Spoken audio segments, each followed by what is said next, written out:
గుర్తు తెలియని వ్యక్తులు రోడ్లపై వదిలేసిన వివిధ కారణాలతో పోలీసులు స్వాధీనం చేసుకున్న వాహనాలను ఇంతవరకు ఎవరూ క్లెయిమ్ చేయలేదని, అలాంటి వాటిని బహిరంగ వేలం వేస్తున్నట్లు రాచకొండ సిపి సుధీర్ బాబు వెల్లడించారు. ఈ మేరకు పత్రికా ప్రకటన విడుదల చేశారు.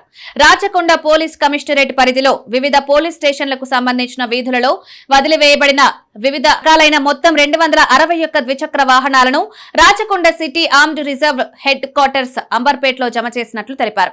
ఈ వాహనాలను section 39B city police act, RW act 7 of Cyberabad, Rachakonda and section 40-41 of Hyderabad city police act 1348F ప్రకారం రాచకొండ పోలీస్ వారి ఆధ్వర్యంలో బహిరంగ వేలం వేయడానికి నిర్ణయించడమైందన్నారు.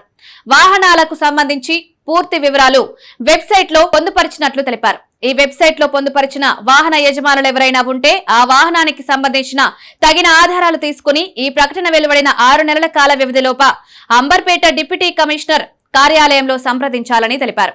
ఆయా వాహనాల పూర్తి ఆధారాలు పరిశీలించిన అనంతరం సంతృప్తికరమైతే ఆ వాహనాన్ని సంబంధిత యజమానులకు అప్పగించనున్నట్లు తెలిపారు.